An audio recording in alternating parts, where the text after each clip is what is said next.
Bismillahirrahmanirrahim. Alhamdulillahi Rabbil Alamin. Wassalatu wassalamu ala nabiyyina Muhammadin wa ala alihi wa sahabatihi ajma'in wa man tabi'ahum bi ihsanin ila yaumiddin. Kaum muslimin rahimani wa rahimakumullah. Pada hari yang mulia ini insyaallah ta'ala kita akan membahas suatu permasalahan khusus yang berhubungan dengan Hari Raya Idul Adha. Karena alhamdulillah pada hari ini adalah hari Arafah, tanggal 9 Dzulhijjah, di mana saudara-saudara kita yang sedang menunaikan haji insyaallah ta'ala akan melakukan suatu amalan yang penting pada hari ini, yaitu al-wukuf di Arafah. Wukuf di Arafah, yakni berdiam diri di Arafah sampai terbenam matahari dengan berzikir dan berdoa kepada Allah Subhanahu wa taala. Dan disunnahkan bagi selain jemaah haji untuk berpuasa pada hari ini. Sebagaimana telah kita sampaikan sebelumnya, bahwasannya keutamaan puasa pada hari ini adalah terhapusnya dosa selama 2 tahun, yaitu setahun sebelumnya dan setahun setelahnya. Maka alhamdulillah kita berada pada suatu hari yang mulia, hari Arafah, tanggal 9 Dzulhijjah, dan insyaallah ta'ala pada besok hari, pada tanggal 10 Dzulhijjah, kita akan masuk pada suatu hari raya umat Islam, yaitu hari raya Idul Adha, yang artinya hari raya penyembelihan atau pengorbanan hewan sembelihan yang dilakukan oleh kaum muslimin dalam rangka beribadah kepada Allah Subhanahu wa taala. Kita bersyukur kepada Allah Tabaraka wa taala yang masih memberikan kita nikmat iman dan Islam untuk dapat melaksanakan ibadah yang mulia ini. Kaum muslimin rahimani wa rahimakumullah, sesungguhnya dalam syariat berkorban yang Allah Subhanahu wa taala tetapkan atas kaum muslimin setiap tahunnya, selalu mengingatkan kita kepada seorang nabi yang mulia yang pertama kali mencontohkan syariat berkorban ini, yaitu Nabiullah Ibrahim alaihi salam. Beliaulah, sebagaimana dijelaskan para ulama, nabi yang pertama yang merupakan asal disyariatkannya menyembelih hewan kurban sebagai bentuk ibadah kepada Allah Subhanahu wa taala. Dan oleh karena ini merupakan suatu ibadah, maka tidak boleh dipersembahkan kepada selain Allah Subhanahu wa taala. Sehingga Allah Subhanahu wa taala sangat murka apabila makhluknya menyembelih untuk selainnya. Dalam hadis yang diriwayatkan oleh Imam Muslim dari Ali bin Abi Thalib radhiyallahu anhu, Nabi sallallahu alaihi wasallam bersabda, "La'anallahu man zabaha li ghairillah."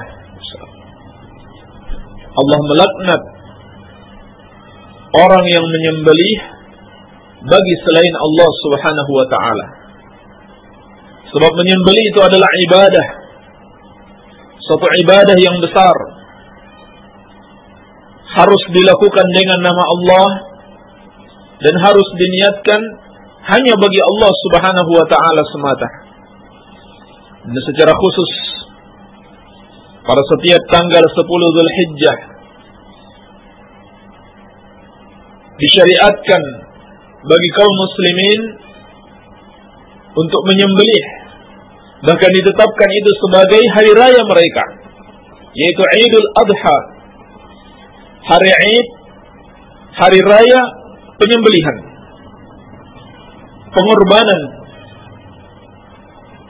sebagai bentuk peneladanan kepada Nabi Ibrahim alaihi salam dan juga kepada Nabi kita yang mulia Nabi Muhammad sallallahu alaihi wasallam. Allah Subhanahu wa taala telah menceritakan dalam Al-Qur'an bagaimana pengorbanan Nabi Ibrahim alaihi salam demi untuk menghambakan diri kepada Allah Subhanahu wa taala. Seperti dalam surat As-Saffat ayat ke-100 sampai ke-107. Kata Allah Subhanahu wa taala, "Rabbi habli minas salihin." Ketika Nabi Ibrahim alaihissalam meminta kepada Allah, "Wahai Rabbku, anugerahkanlah kepadaku anak yang saleh." Ibrahim alaihissalam berdoa kepada Allah agar dikaruniakan anak yang saleh setelah beliau merasakan keterasingan yang sangat ketika dakwahnya ditolak oleh kaumnya. Maka beliau pun berdoa kepada Allah, "Wahai Rabbku, anugerahkanlah kepadaku anak yang saleh." Fabasyarnahu bigulamin alim, fabasyarnahu bigulamin halim. Maka kami pun memberikan kabar gembira kepadanya dengan seorang anak yang amat sabar, yaitu Nabiullah Ismail alaihi salam, seorang anak yang sangat sabar, yang sangat dicintai oleh Nabi Ibrahim alaihi salam. Dalam keadaan demikian, falamma balagha ma'ahu as-sa'ya, maka ketika anak itu sampai pada umur sanggup berusaha bersama-sama Ibrahim, qala ya bunayya inni ara fil manami anni azbahuka fanzur madza tara. Allah Subhanahu wa taala mewahyukan kepada Nabi Ibrahim alaihi salam melalui mimpi untuk menyembelih anak yang sangat dia cintai. Maka Nabi Ibrahim alaihissalam pun berkata kepada anaknya, "Wahai anakku, sesungguhnya aku lihat dalam mimpiku bahwasannya aku menyembelihmu. Maka apa pendapatmu?" Qala ya abati fa'al ma tu'mar satajiduni insyaallahu minas sabirin. Maka kata Ismail alaihissalam, seorang anak yang amat sabar ini, beliau berkata, "Wahai bapakku, lakukanlah sesuai yang diperintahkan kepadamu oleh Allah Subhanahu wa taala. Semoga engkau akan mendapati aku insyaallah taala termasuk orang-orang yang sabar." Falamma aslama wa tallahu lil jabin wa nadainahu ayya Ibrahim qad saddaqta ar-ru'ya inna kadzalika najzil muhsinin. Maka ketika keduanya telah berserah diri kepada Allah Subhanahu wa taala untuk melaksanakan perintah Allah menyembelih seorang anak yang sangat dicintai. Dan ketika Nabi Ibrahim alaihissalam telah membaringkan anaknya di atas pelipisnya, yakni dia baringkan menghadap ke bawah agar dia tidak melihat wajah anaknya, karena dia akan merasa kasihan kalau dia melihat wajah anaknya. Dia sudah akan menyembelih anaknya, maka Allah Subhanahu wa taala berseru kepada beliau, "Wahai Ibrahim, engkau telah membenarkan mimpi tersebut. Sesungguhnya demikianlah kami membalas orang-orang yang berbuat baik, berbuat ihsan di dalam amalannya. Inna hadza lahuwal bala'ul mubin." Sesungguhnya ini adalah benar-benar suatu ujian yang nyata. Wa fadainahu bidzibhin 'azim. Maka kami pun mengganti baginya dengan seekor sembelihan yang besar.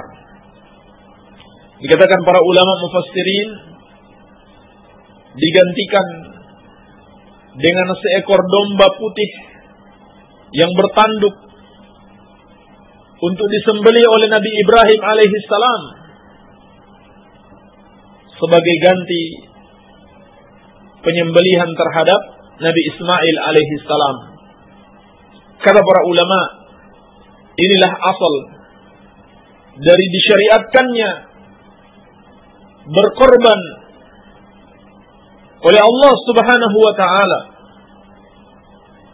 sebagai bentuk peneladanan kepada Nabi Ibrahim alaihissalam dan dalam rangka menghambakan diri kepada Allah Subhanahu wa taala. Dan setiap tahun kita diingatkan oleh Allah Subhanahu wa taala dengan keteladanan yang ditunjukkan oleh Ibrahim alaihissalam, di mana dalam ayat yang kita sebutkan tadi tentang kisah Nabi Ibrahim alaihissalam terdapat satu kisah, satu pelajaran yang sangat berharga, yaitu kesanggupan dalam berkorban di jalan Allah Subhanahu wa taala.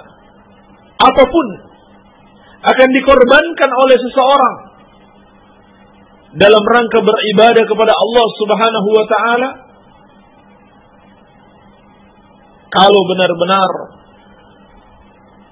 dia ingin merealisasikan ibadah kepada Allah Subhanahu wa taala seperti yang dicontohkan oleh Nabi Ibrahim alaihissalam. Walaupun harus mengorbankan anak yang sangat dia cintai, dia tidak peduli demi untuk menghambakan diri kepada Allah Subhanahu wa taala. Dan sebelum itu Nabi Ibrahim alaihissalam juga telah menunjukkan bagaimana pengorbanan yang besar ketika beliau sangat gigih di dalam mendakwahkan tauhid, mengajak manusia untuk beribadah kepada Allah yang satu saja, sehingga beliau berani menghancurkan berhala-berhala yang disembah oleh para raja, oleh para pejabat dan masyarakat mereka, sehingga pada akhirnya beliau diberi hukuman yang sangat berat, disiksa dengan dibakar oleh orang-orang kafir.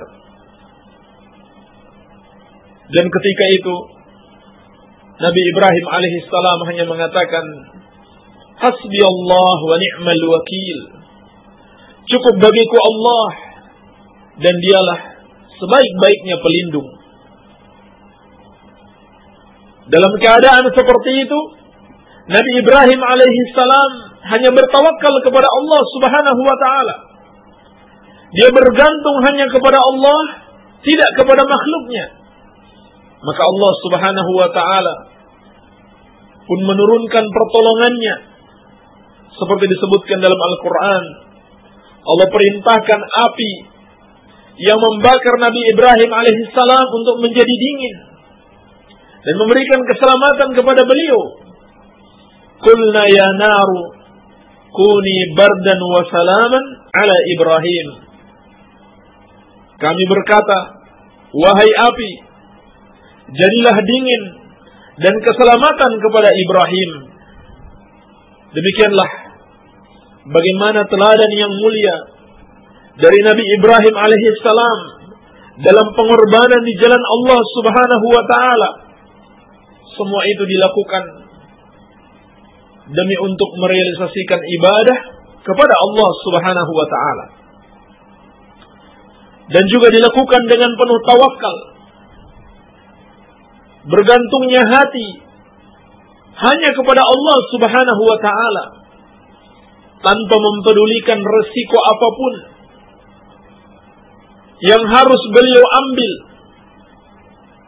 dalam berkorban di jalan Allah Subhanahu wa taala demi untuk merealisasikan ibadah kepada Allah Subhanahu wa taala.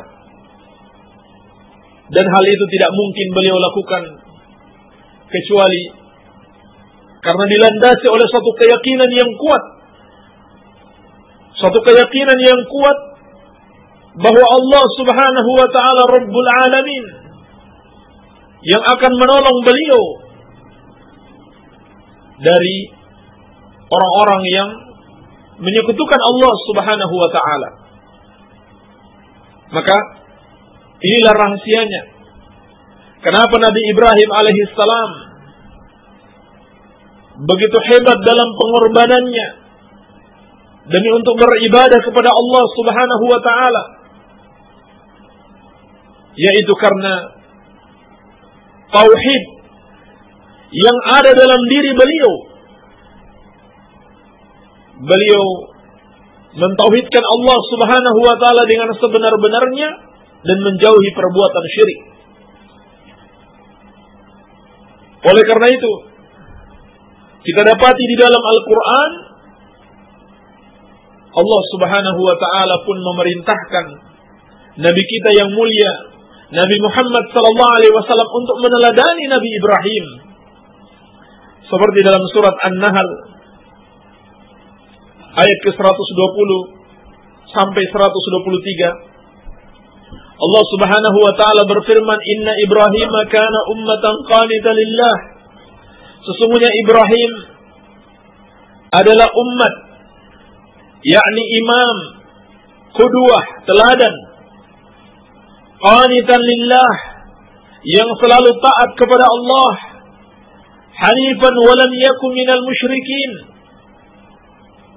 selalu berpaling dari kesyirikan, dan beliau bukanlah termasuk orang-orang yang menyekutukan Allah Subhanahu wa taala. Syakiran li an'umih, beliau senantiasa bersyukur dengan nikmat-nikmat yang Allah berikan kepadanya. Ijtabahu wa hadahu ila siratim mustaqim, Allah telah memilihnya dan memberikan hidayah kepadanya untuk berjalan di atas jalan yang lurus. Wa atainahu fid dunya hasanah wa innahu fil akhirati laminas salihin. Dan kami telah memberikan kepadanya di dunia ini suatu kebaikan, dan sesungguhnya di akhirat kelak dia termasuk orang-orang yang saleh. Kemudian Allah berfirman kepada nabinya, "Summa auhayna ilaika anittabi' millata Ibrahim hanifa wa ma kana minal musyrikin." Kemudian kami wahyukan kepadamu, wahai Muhammad, hendaklah kamu ikuti agama Ibrahim yang hanif, yakni yang berpaling dari kesyirikan. Dan beliau, yakni Nabi Ibrahim alaihissalam, bukanlah termasuk orang-orang yang menyekutukan Allah Subhanahu wa taala. Inilah rahasianya. Kenapa Nabi Ibrahim alaihissalam begitu hebat dalam pengorbanan di jalan Allah? Karena beliau betul-betul orang yang mentauhidkan Allah, bukan termasuk orang-orang yang menyekutukan Allah. Sampai-sampai Nabi kita yang mulia dan tentu saja umatnya diperintahkan untuk meneladani Nabi Ibrahim alaihissalam. Dan Allah tegaskan juga di dalam Al-Quran, dalam surat Ali Imran ayat ke-67 bahwasannya hakikat agama Nabi Ibrahim alaihissalam adalah agama Islam yang betul-betul mentauhidkan Allah dan menjauhi kesyirikan. Ma kana Ibrahim Yahudiyan wala Nasraniyan walakin kana hanifan muslima wa ma kana minal musyrikin.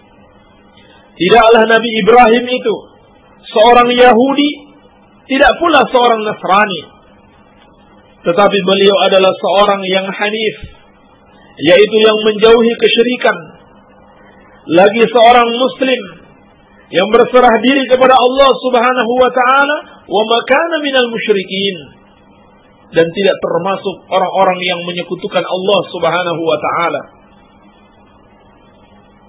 Demikian pula Allah kabarkan dalam surat Al-Zukhruf ayat ke-26 sampai ke-27 tentang bagaimana akidah Nabi Ibrahim alaihissalam. Wa idh qala Ibrahim li abihi wa qaumihi innani bara'un mimma ta'budun illa alladhi fatarani fa innahu sayahdin. Dan ingatlah ketika Ibrahim berkata kepada bapaknya dan kaumnya, sesungguhnya aku berlepas diri dari apa yang kalian sembah, yakni aku benci, aku tidak berhubungan dengan sesembahan kalian, dan aku memusuhinya. Illa alladhi fatarani fa innahu sayahdin. Kecuali aku hanya menyembah zat yang menciptakan aku, karena dia akan memberikan hidayah kepadaku. Inilah akidah Nabi Ibrahim alaihissalam, akidah tauhid. Berlepas diri dari seluruh sesembahan selain Allah, yakni meyakini bahwasannya semua sesembahan selain Allah itu salah, itu batil. Kemudian dia tetapkan yang dia sembah hanyalah Allah Subhanahu wa taala. Bahkan secara khusus dalam surat Al-Mumtahanah ayat keempat, Allah Subhanahu wa taala berwasiat kepada Nabi sallallahu alaihi wasallam dan umatnya untuk meneladani bagaimana permusuhan Nabi Ibrahim alaihissalam kepada sesembahan selain Allah dan orang-orang yang menyembahnya. Qad kanat lakum uswatun hasanatun fi Ibrahim walladzina ma'ahu. Sungguh telah ada bagi kalian teladan yang baik pada diri Nabi Ibrahim dan pengikutnya. Idh qalu liqaumihim, ketika mereka berkata kepada kaum mereka sendiri, inna bura'a'u minkum wa mimma ta'buduna min dunillah.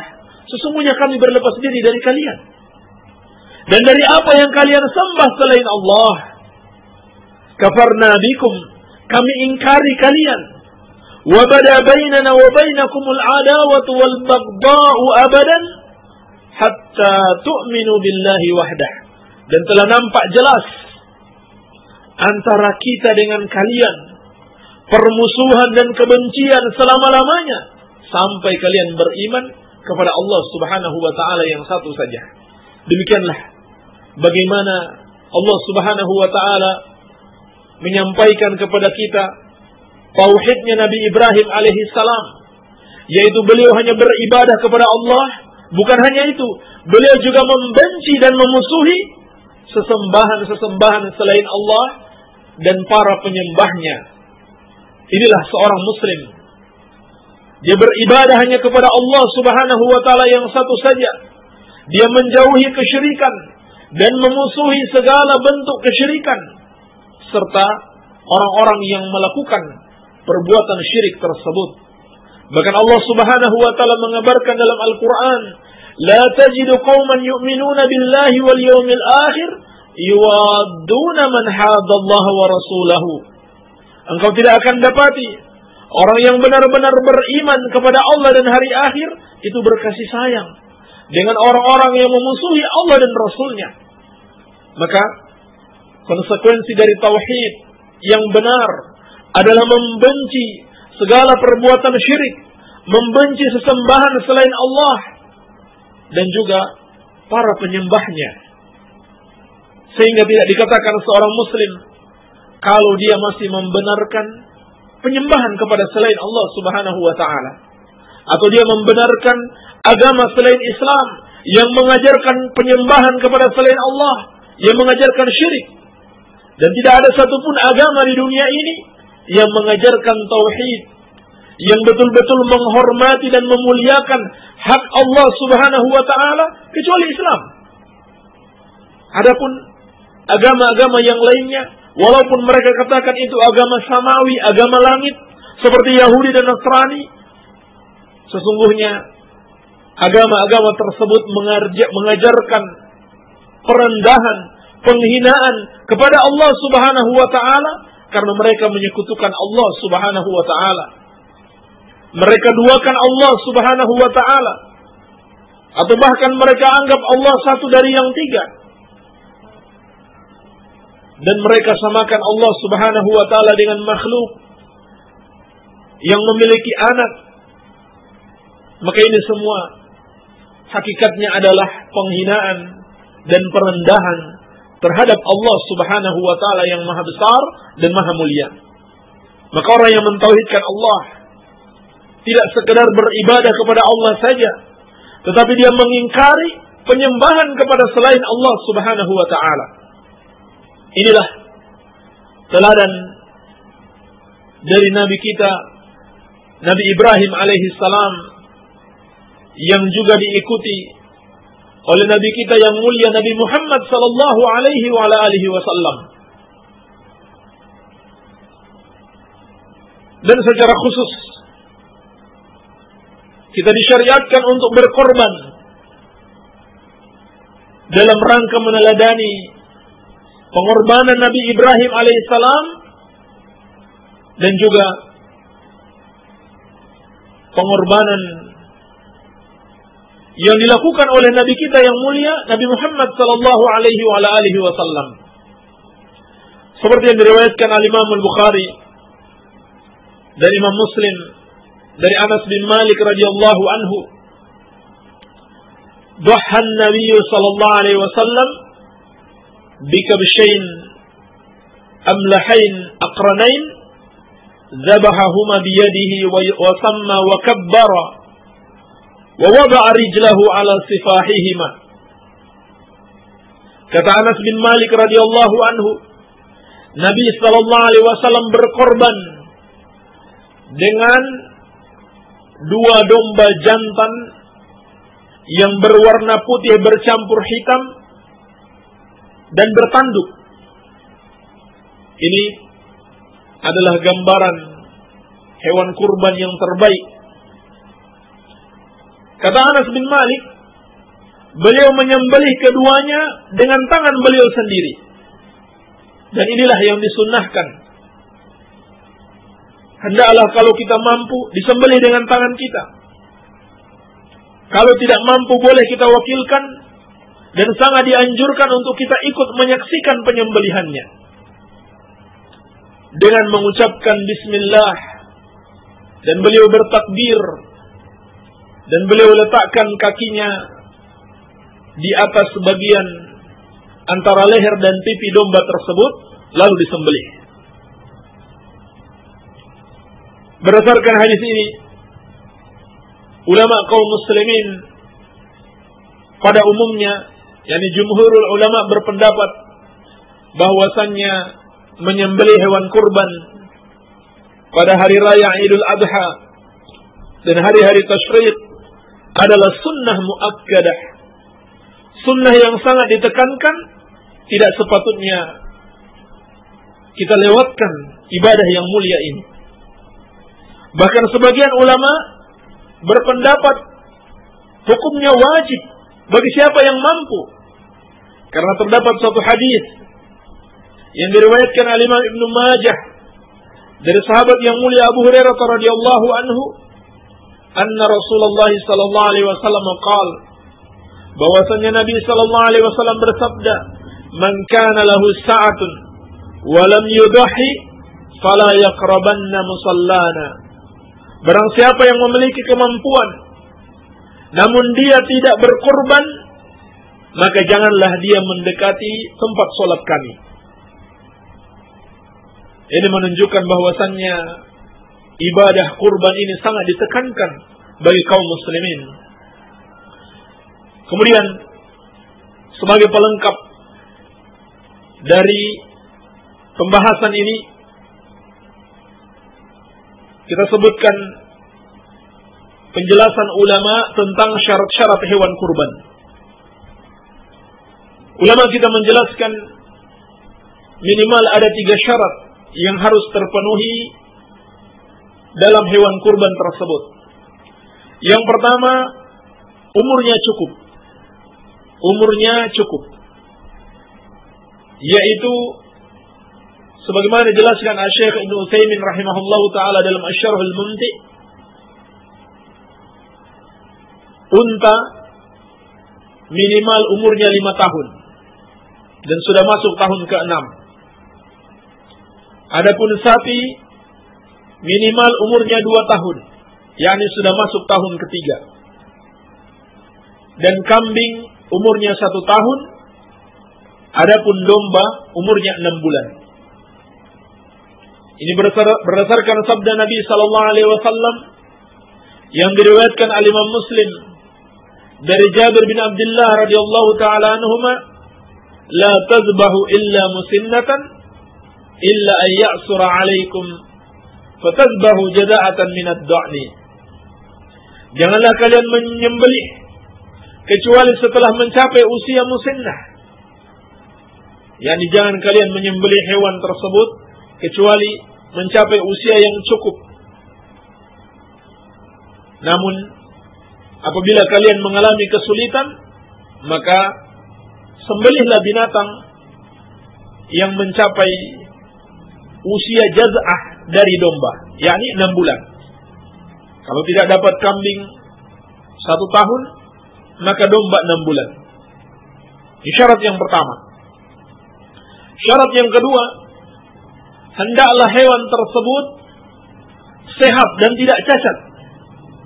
Seperti dalam hadis Abu Dawud dari sahabat yang mulia Al-Bara bin Azib radhiyallahu taala anhu, Nabi sallallahu alaihi wasallam bersabda, "Arba'un la tajuzu fil adahi." Ada 4 bentuk hewan yang tidak boleh digunakan di dalam berkorban. Al-awra bayyinun awruha. Yang pertama, hewan yang buta, yang jelas butanya. Wal maridatu bayyinun maraduha. Yang kedua, hewan yang sakit, yang jelas penyakitnya. Wal arja'u bayyinun dhal'uha. Yang ketiga, hewan yang pincang, yang jelas pincangnya. Wal katsirul lati la tunqi. Dan yang keempat, hewan yang kurus, yang tidak bersumsum. Ini 4 kriteria cacat hewan yang tidak boleh digunakan di dalam berkurban. Dikatakan di sini yang jelas kecatatannya. Kecacatannya itu jelas, artinya kalau dia tidak jelas, maka tidak mengapa insyaallah taala. Dan hadis ini juga menunjukkan cacat yang semisalnya, walaupun tidak persis seperti yang disebutkan dalam hadis, itu juga tidak boleh. Apalagi kalau cacatnya lebih dari apa yang disebutkan di dalam hadis ini. Dan hikmahnya di sini adalah demi untuk mempersembahkan yang terbaik di dalam beribadah kepada Allah Subhanahu wa taala. Sebab kita tidak akan meraih kebaikan sampai kita menyerahkan yang terbaik dalam beribadah kepada Allah Subhanahu wa taala. Sebagaimana firman Allah, "Lan tanalul birra hatta tunfiqu mimma tuhibbun, wa ma tunfiqu min syai'in fa innallaha bihi alim. Dalam surat Ali Imran ayat ke-92, kalian tidak akan mencapai kebaikan sampai kalian membelanjakan apa yang kalian cintai. Jadi kalian belanjakan di jalan Allah apa yang kalian cintai. Ini yang terbaik dari apa yang bisa kalian berikan di jalan Allah Subhanahu wa taala, termasuk dari hewan kurban. Dan apapun yang kalian infakkan di jalan Allah, maka sesungguhnya Allah Subhanahu wa taala Maha mengetahuinya. Ini syarat yang kedua. Syarat yang ketiga, hewan tersebut disembelih pada waktunya, yaitu setelah sholat Idul Adha sampai matahari terbenam pada tanggal 13 Dzulhijjah, akhir dari hari-hari tasyrik. Jadi keseluruhannya ada 4 hari. Tanggal 10, kemudian 11, 12, 13. Pada tanggal 13 Dzulhijjah, sebelum matahari terbenam, seluruh hewan kurban harus sudah disembelih. Adapun yang menyembelih sebelum itu, yaitu sebelum disolat Idul Adha, maka tidak dianggap sebagai udhiyah, hewan kurban.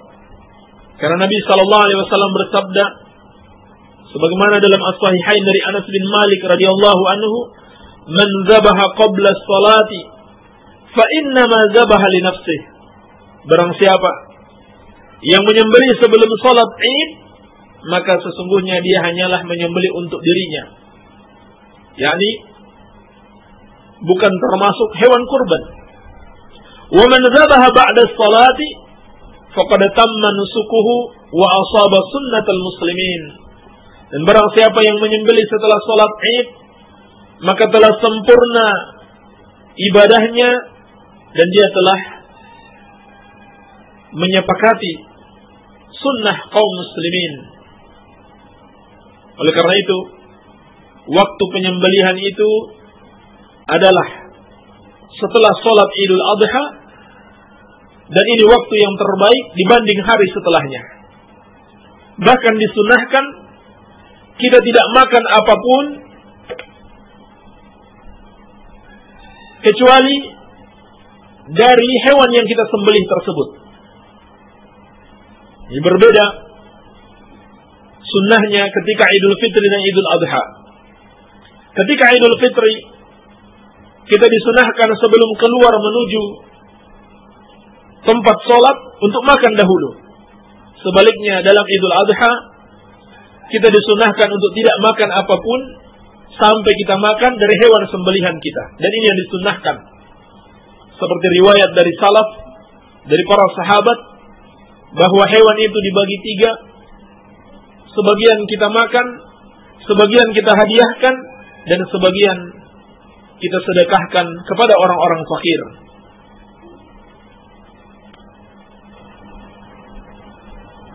Inilah beberapa penjelasan yang mungkin kita perlukan untuk menghadapi ibadah kurban pada besok hari insyaallah taala. Semoga ada manfaatnya. Wabillahi taufik walhamdulillahi rabbil alamin. Kaum muslimin wal muslimat, para pendengar radio dakwah salafiyah rahimani wa rahimakumullah jami'an. Alhamdulillah, pembahasan materi kajian mengenai Idul Kurban ini sudah selesai, dan insyaallah kita akan menganjak kepada pembahasan mengenai pertanyaan-pertanyaan yang masuk ke radio kami. Bagi antum semua yang mempunyai pertanyaan-pertanyaan seputar materi kajian ini atau seputar syariat yang lainnya, kami persilakan untuk mengirimkannya ke kami di 085353020304, 085353020304, atau bisa juga mengirimkannya melalui surat alamat kami, yakni Pondok Pesantren An-Nur Al-Asari, Kedung Kendal, Sindang Sari, Banjarsari, Ciamis, Jawa Barat. Dan sekarang kita langsung aja kepada beliau, Al-Ustaz Abu Abdillah Sufyan Hafidahullahu Ta'ala. Kepadanya kami persilahkan.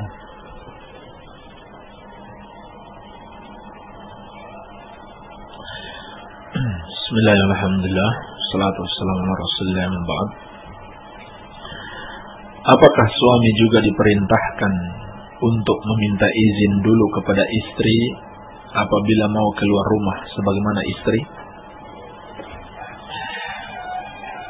Tidak ada dalil yang mewajibkan suami minta izin istri ketika keluar rumah. Dan sepatutnya yang meminta izin itu adalah orang yang dipimpin, bukan yang memimpin. Dan suami itu adalah pimpinan.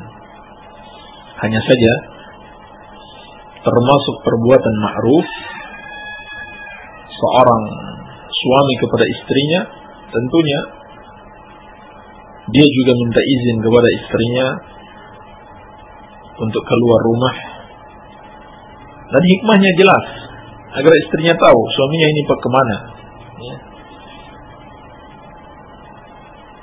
Mungkin kalau ada tamu yang nyari, dia bisa jawab, dan juga dia tidak membuat hatinya menjadi gundah, karena tidak mengetahui keberadaan suaminya. Allah Subhanahu wa taala berfirman, wa ashiruhunna bil ma'ruf, dan bergaulah dengan istri-istri kalian dengan cara yang ma'ruf. Sebagaimana kita ingin diperlakukan dengan baik, maka hendaklah kita memperlakukan istri-istri kita dengan baik. Walahunna mithlu alladhi 'alaihinna bil ma'ruf.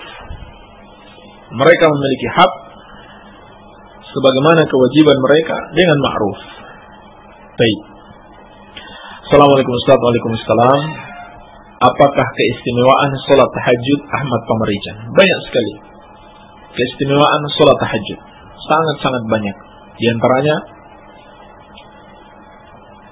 yang disebutkan dalam hadis yang diriwayatkan oleh Imam Al-Hakim dari Abu Umamah Al-Bahili radhiyallahu anhu, Rasulullah sallallahu alaihi wasallam bersabda, "Alaikum biqiyamil lail, fa innahu da'bus salihin qablakum wa qurbatun ila rabbikum wa mukaffiratun lis-sayyi'at wa manhatun 'anil itsmi." Kata Rasulullah sallallahu alaihi wasallam, "Alaikum biqiyamil lail." Hendaklah kalian melakukan salat malam, yakni salat tahajud dan witir. Jadi ini anjuran Rasulullah sallallahu alaihi wasallam menunjukkan keutamaannya. Fa innahu da'bus salihin, karena sesungguhnya amalan tersebut merupakan kebiasaan orang-orang saleh qablakum, sebelum kalian. Wa qurbatun ila rabbikum, dan sebagai amalan untuk mendekatkan diri kepada Rabb kalian. Wa mukaffiratun lis-sayyi'at, dan penghapus dosa-dosa kalian. Wa manhatun 'anil itsm, dan pencegah dari dosa. Ini di antara keutamaan qiyamul lail yang dijelaskan dalam hadis. Di kampungku para wanita ikut mengantarkan jenazah. Bagaimana ini hukumnya? Hukumnya makruh, telah dilarang oleh Nabi sallallahu alaihi wasallam seperti dalam hadis dalam as-sahihain dari Ummu Atiyah radhiyallahu anha, beliau berkata, "Nuhina an ittiba'il janaiz wa lam yu'zam 'alaina."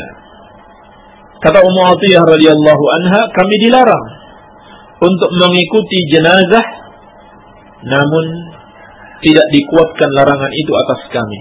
Maksudnya tidak dikuatkan, kata Imam Nawawi rahimahullah, tidak sampai diharamkan, tapi makruh. Akan tetapi kalau menyebabkan kemaksiatan seperti wanita yang keluar dengan bertabarruj, dengan berhias, maka ini hukumnya haram. Wala tabarrajna tabarrujal jahiliyatil ula. Kata Allah Subhanahu wa taala, wa qarna fi buyutikunna, dan tinggallah kalian wahai para wanita di rumah-rumah kalian. Wala tabarrajna tabarrujal jahiliyatil ula, dan jangan kalian berhias sebagaimana berhiasnya orang-orang jahiliyah dahulu. Ini tidak boleh kalau ada sampai seperti ini. Baik. Bagaimana wanita yang ceramah di radio?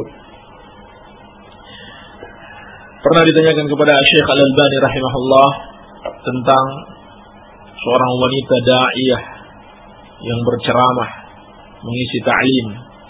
Maka kata beliau, tidak ada di zaman Nabi sallallahu alaihi wasallam para wanita itu menyampaikan ceramah yang didengarkan oleh laki-laki dan wanita sekaligus, kecuali antara sesama wanita, maka tidak masalah.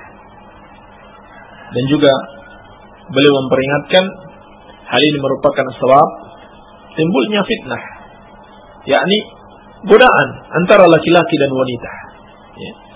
Apalagi kalau suara wanitanya itu lembut, enak didengarkan, maka tidak diragukan lagi ini akan menimbulkan fitnah, cobaan antara laki-laki dan wanita.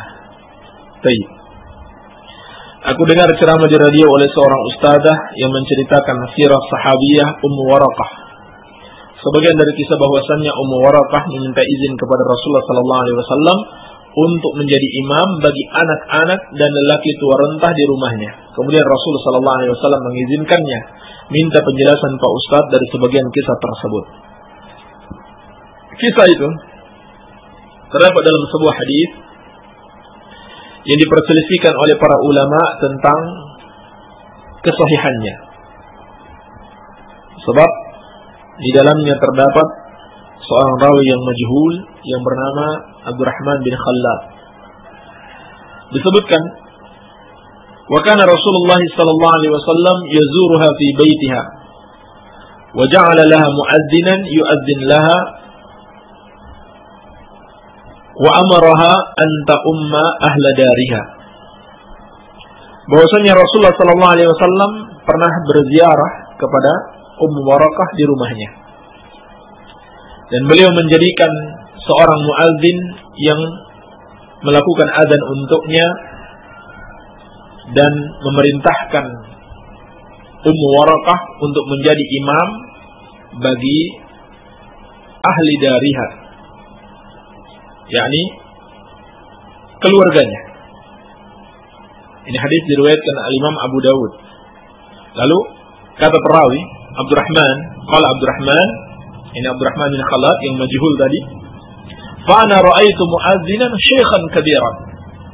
Maka aku lihat muadzinnya adalah orang tua, adalah seorang yang sudah tua. Baik. Pertama, hadis ini dikhilafkan para ulama karena Abdurrahman yang majhul. Tentang kesahihannya dikhilafkan para ulama. Yang kedua, hadis ini tidak tegas menunjukkan bahwa Ummu Waraqah mengimami laki-laki yang tua renta di sini. Nah, di sini cuma dikatakan yang laki-laki tersebut melakukan adzan. Tidak tegas mengatakan bahwa beliau mengimami laki-laki tersebut. Baik. Dan jumhurul ulama, mayoritas ulama berpendapat tidak boleh laki-laki, perempuan mengimami laki-laki. Wallahu a'lam. Petai di kebunku berbuahnya tidak bersamaan. Jadi kalau buahnya sudah agak tua, baru kemudian muncul lagi sedikit yang masih muda, bolehkah dijual di pohon sekaligus? Ulama menjelaskan, menjual buah yang masih di pohon itu ada dua keadaan.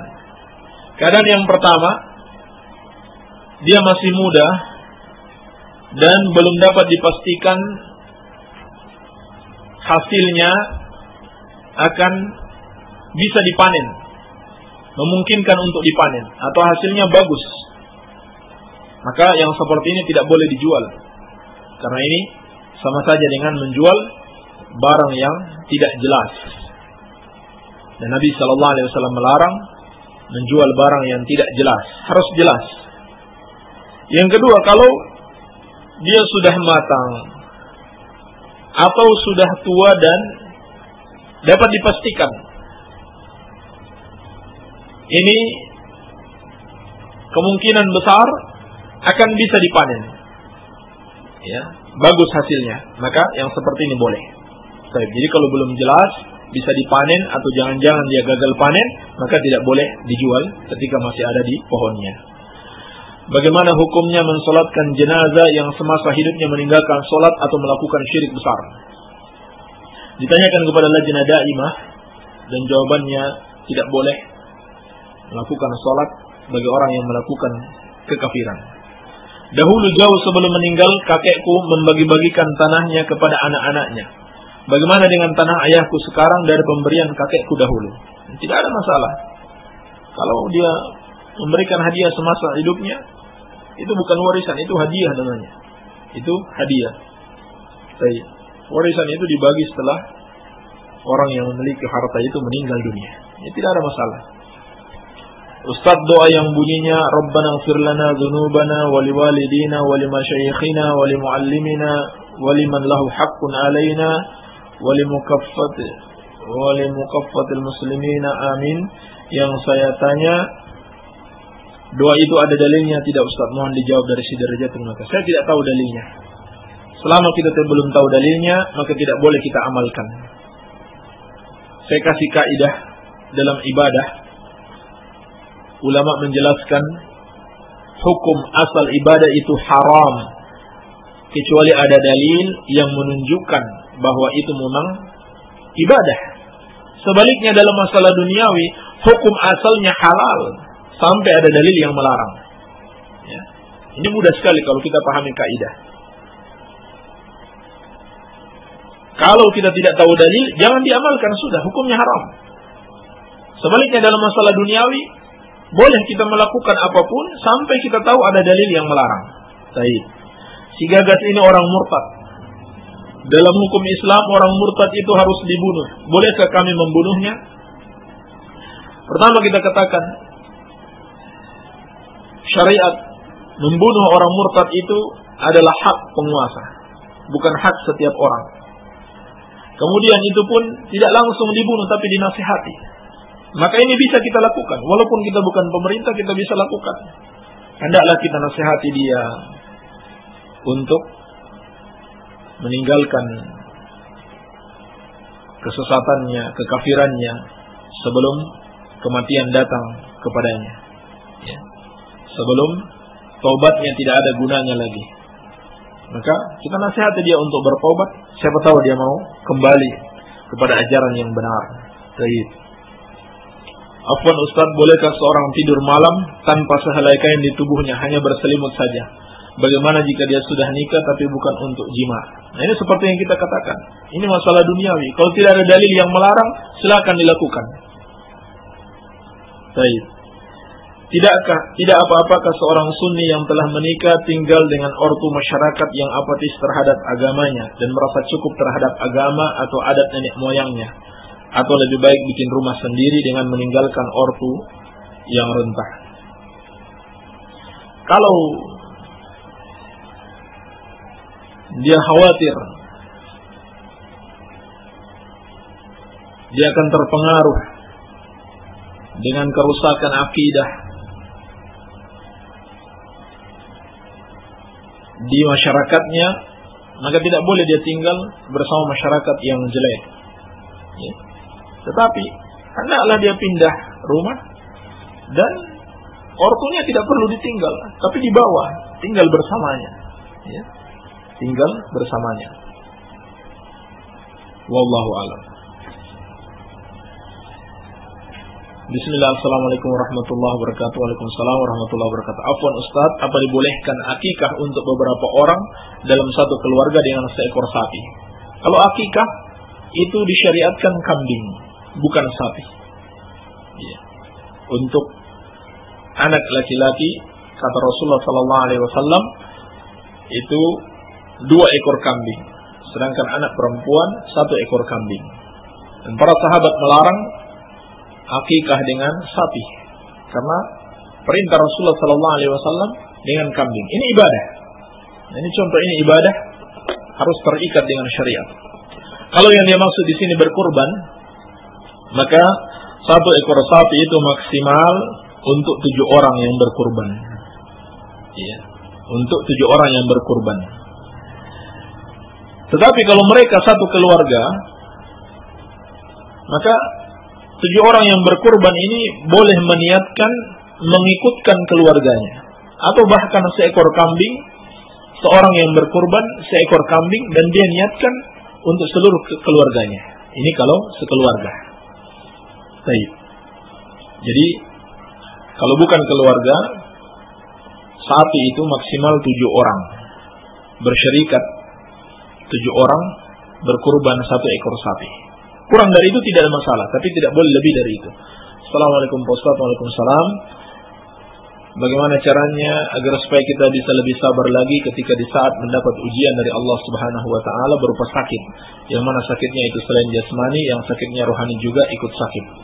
Wassalamualaikum. Waalaikumsalam. Ini sudah kita jawab kemarin, yang mana kesimpulannya harus kita sadari bahwasannya sakit itu merupakan ujian dari Allah yang harus kita hadapi dengan kesabaran, dan di situ ada suatu kenikmatan yang kita sebetulnya kalau kita pahami dengan baik adalah suatu kebaikan yang besar, yaitu dengan adanya penyakit Allah menghapuskan dosa-dosa kita kalau kita bersabar. Baik. Kemudian kalau yang maksud sakit rohani di sini dengan penyakitnya dia kemudian malas beribadah atau kurang keimanannya kepada Allah, maka solusinya adalah dengan pertama menuntut ilmu, ya, mempelajari akidah yang benar, bagaimana seharusnya beriman kepada Allah Subhanahu wa taala, mengingat kematian, dan juga tentunya dengan selalu berdoa kepada Allah Subhanahu wa taala, dan memperbanyak amal-amal saleh. Baik. Ustaz, mau dijelaskan tentang jual beli salam. Apa maksud salam di situ? Jual beli salam ini adalah jual beli yang dilakukan pembayaran kontan di muka,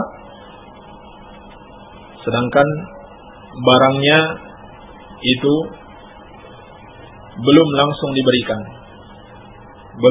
diberikan. Ini maksudnya jual beli salam. Semua dijelaskan para ulama. Misalkan 2 orang bertransaksi, orang yang memesan barang sudah membayarkan dahulu dengan jangka waktu tertentu yang sudah disepakati, baru barangnya diserahkan. Baik. Jadi ada beberapa syarat dalam jual beli salam. Yang pertama, barangnya jelas dan sudah disepakati, walaupun belum dia lihat, ya, tapi sudah disepakati dan sudah jelas barangnya, bagaimana ukurannya, jenisnya. Baik. Ini yang pertama. Yang kedua, ada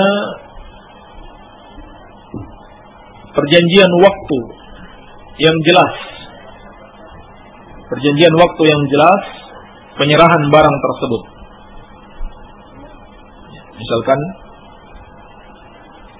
dari pemesanan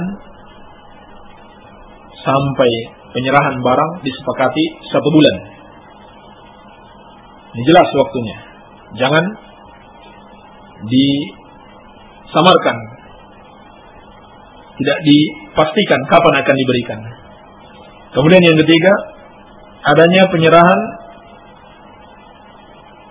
ra'sul mal, yakni harta untuk membeli barang tersebut. Uang misalkan sudah diserahkan lebih dahulu. Baik. Maka Inilah yang maksud dengan jual beli salam, dan ini boleh berdasarkan dalil Al-Quran was Sunnah dan ijma ulama. Ulama sepakat jual beli seperti ini dibolehkan. Dengan syarat itu, dengan 3 syarat. Barangnya jelas, waktu yang ditentukan untuk penyerahan barang jelas, dan salah satu pihak telah membayarkan terlebih dahulu. Maka ini tidak mengapa. Ini tidak mengapa. Jadi misalkan kalau kita penjual kambing, ya, jauh-jauh hari sudah ada yang pesan. Ya sudah, saya pesan kambing umurnya 1 tahun, yang sehat, tidak cacat. Baik. Kemudian orang yang memesan itu sudah serahkan uangnya. Kapan dia akan ambil? Dia akan ambil pada tanggal 10 Dzulhijjah besok. Maka ini boleh. Maka seperti ini boleh. Baik. Ustaz mau zikir la ilaha illallah diawali bacaan ya Latif ya Kafi ya Hafid ya Safi ya Latif ya Wafi ya Karim Antallah la ilaha illa anta la ilaha illallah 10 kali. Yang saya tanya Ustaz, betul atau tidak, mohon dijelaskan, terima kasih, dari Sidrajah. Ini tidak ada dalilnya. Tidak ada dalilnya seperti yang telah kita jelaskan tadi. Kalau tidak ada dalil, kalau kita belum tahu dalilnya, jangan kita amalkan. Kalau kita belum tahu dalilnya, jangan kita amalkan. Di buku apapun kita baca, kalau tidak jelas, bahkan walaupun dia sebutkan hadis, tapi kita masih ragu ini hadis sahih atau tidak, maka jangan kita amalkan. Karena itu tadi kaidah ibadah tidak boleh kita amalkan kecuali ada dalil yang jelas menunjukkan akan disyariatkannya ibadah tersebut. Assalamualaikum warahmatullahi wabarakatuh. Ustaz, tolong jelaskan kepada ana larangan puasa sunnah pada hari Sabtu. Bagaimana kalau puasa Jumat tanggal 9 Dzulhijjah yang bertepatan dengan hari Sabtu? Pernah ditanyakan kepada Lajnah Daimah yang diketuai Syekh Ibnu Baz rahimahullahu taala, jawabannya hadis larangan puasa hari Sabtu itu dhaif. Hadis larangan puasa hari Sabtu itu dhaif. Kalaupun hadisnya sahih, maka dikhususkan tanggal 9 Dzulhijjah walaupun bertepatan dengan hari Sabtu, sebab ada dalil tersendiri yang memerintahkan untuk berpuasa pada tanggal 9 Dzulhijjah. Baik. Waduh, kita baru jawab ya. Ini sudah hari Sabtu. Mudah-mudahan orang yang bertanya ini sudah sahur tadi malam. Bagaimana hukumnya membaca kumpulan ayat-ayat 15 dan ayat 7 dengan maksud tujuan tertentu? Ini termasuk bid'ah. Termasuk bid'ah. Tidak ada contohnya dari Rasulullah SAW. Dan kalau dia bertujuan untuk mendapatkan ilmu kebal, kesaktian, tenaga dalam, itu tujuan yang salah.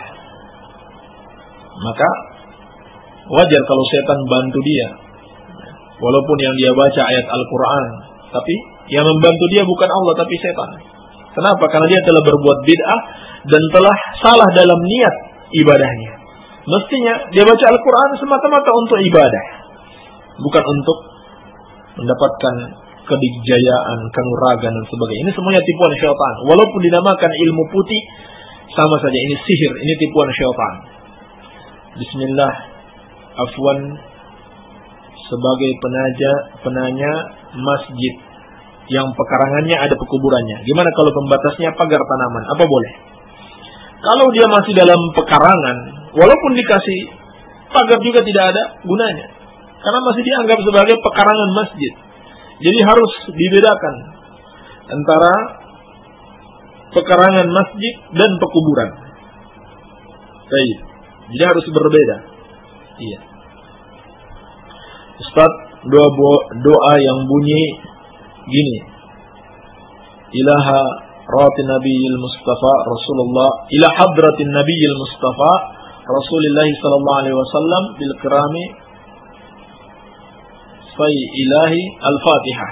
Katanya dihadiahkan ke Rasul, sekeluarganya dan sahabatnya, kami berhadiah membaca surat Al-Fatihah.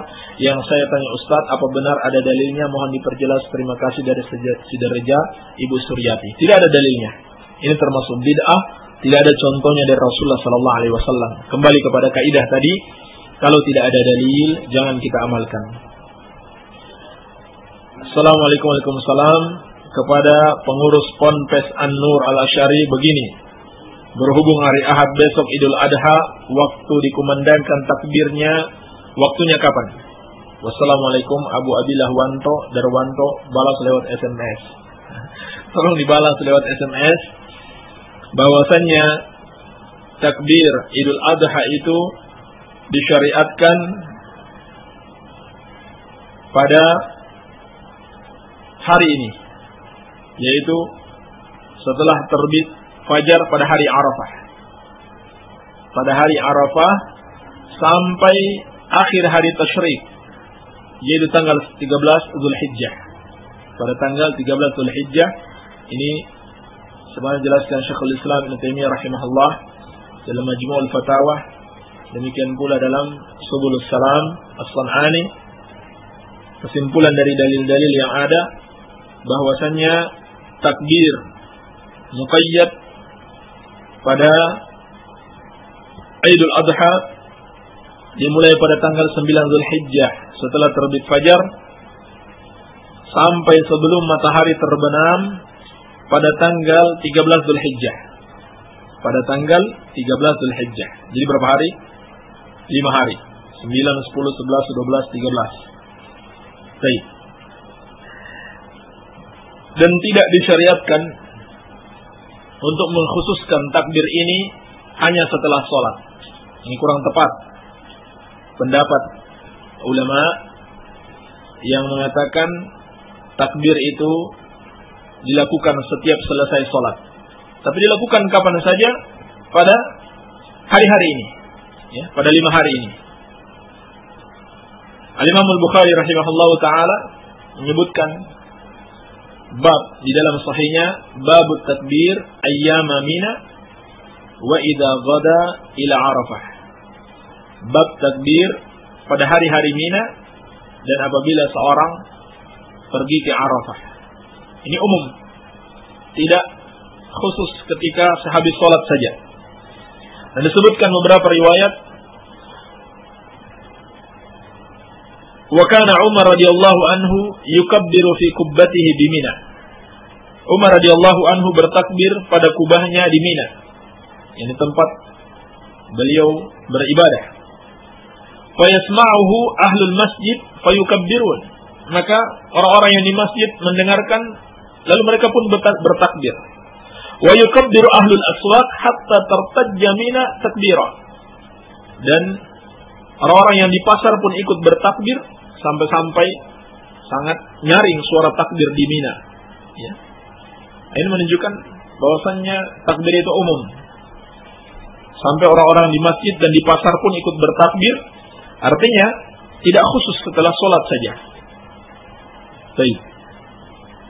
Dan juga beliau sebutkan riwayat-riwayat, ya, dalam Sahih Al-Bukhari, para sahabat bertakbir ketika di rumah, di perjalanan, di pasar, di majelis, maupun setelah sholat. Jadi kurang tepat pengkhususan takbir al-muqayyad pada Idul Adha dibaca hanya setelah sholat saja. Ya, tidak ada dalil yang mengkhususkan. Jadi dibaca kapan saja selama pada hari-hari tersebut. Barangkali ini yang bisa kita sampaikan. Semoga ada manfaatnya. Lebih dan kurangnya saya mohon maaf. Subhanakallahumma bihamdika asyhadu an la ilaha illa anta astaghfiruka wa atubu ilaik. Wa sallallahu ala nabiyyina Muhammadin wa alihi wasallam. Walhamdulillahirabbil alamin.